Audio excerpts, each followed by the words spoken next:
Mr. Clark, I've listened very carefully to your testimony over the last approximately hour and a half. You've stated on numerous occasions repeatedly that you simply had no involvement in the real estate process. But sorry, Mr. Clark, again, I've got proof. I've got more emails. I'm referring now to an email that was sent to both you and your spouse on July the 17th, 2024, requesting permission to visit your official residence with the contracted appraiser.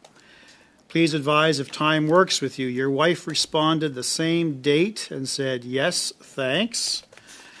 And then I also received a previous email indicating that the appraisers had been to your property the previous year, so either the spring or early summer of 2023 when the events unfolded as we have asked you. So they visited your property on 2 occasions. You were part of that process. Your spouse was part of that process, which really puts a different spin on your stated position numerous times that you simply had no involvement. Now, I want to go back to the 26th of April 2024 when you visited the penthouse, or the condominium, I should say, my apologies, on Billionaires Row. Who showed you the property? Who showed me the property? It was the real estate agent, a couple of real estate agents, and I went with a couple of people from the mission. Okay. And I'm sure that in your lifetime, Mr. Clark, you and your spouse have purchased property, personal property?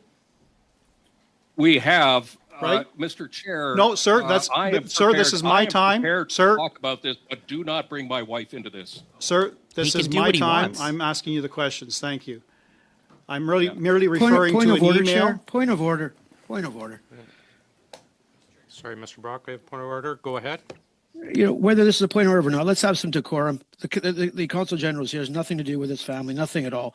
It's very bad. Come on, let's get better. We're better than that, guys.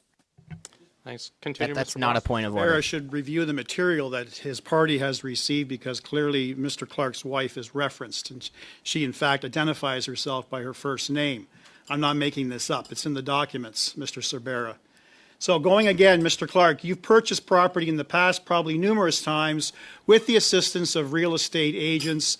They do their best to sell property to you, to highlight all the features of the property to you. Are you suggesting to Canadians that when you toured this Billionaires Row condominium that's right in front of Central Park, that they were completely muted and you simply walked around aimlessly looking at all the features, not asking any questions, and them not highlighting certain features to you? Is that what you want Canadians to believe? Yes or no, Mr. Clark?